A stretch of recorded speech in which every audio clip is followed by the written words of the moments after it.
Welcome back to my YouTube channel. ఈరోజు తింటున్నాం అనుకుంటారా? ఈరోజు అయితే మనం ఆమ్లెట్ వేసుకోబోతున్నాం. నేను దీంట్లోకి అయితే ఆనియన్, టమాటా అండ్ క్యాప్సికమ్ ఇంకేమైనా కావాలంటే మీరు యాడ్ చేసుకోవచ్చు. వెజిటేబుల్స్ లీవ్స్ కూడా ఇవన్నీ కట్ చేసుకున్న తర్వాత ఇవన్నీ ఒక గిన్నెలో తీసుకొని దీంట్లో ఉప్పు, గరం మసాలా, ధనియాల పొడి, అల్లం వెల్లిగడ్డ పేస్ట్ మర్చిపోయినా అన్నీ వేసుకొని బాగా మిక్స్ చేసుకొని పక్కన పెట్టుకొని దాంట్లో మనకు కావాల్సిన గుడ్లు పెట్టుకొని దాన్ని బాగా మిక్స్ చేసుకున్న తర్వాత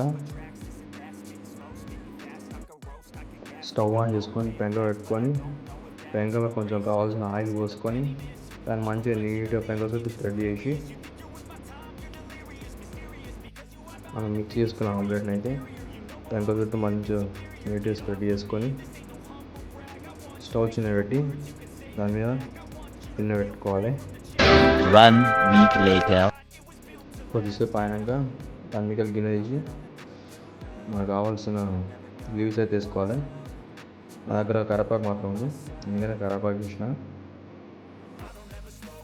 తర్వాత నిమ్మకాయ తీసుకోవాలి. నిమ్మకాయ చాలా 2 పచ్చళ్ళు చేస్తారు, నేను 3 పచ్చళ్ళు చేయొచ్చు.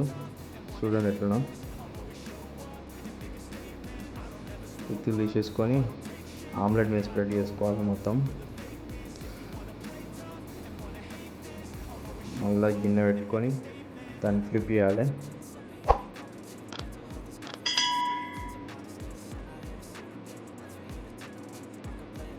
మళ్ళీ పెంక స్టవ్ మీద పెట్టి మనం ఫ్లిప్ చేసిన ఆమ్లెట్ని మళ్ళీ ఇంకో సైడ్ కాలులో వేస్తాం, అటు సైడ్ కాల్చుకొని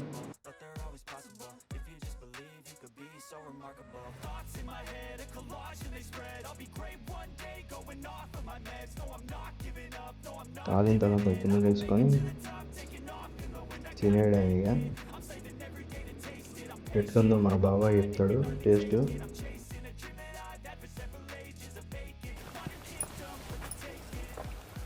అబ్బా ఎంత బాగుందండి రుచి. ముందు కదా బాబాయ్ మాటల్లో సబ్స్క్రైబ్ చేయడం మర్చిపోకండి.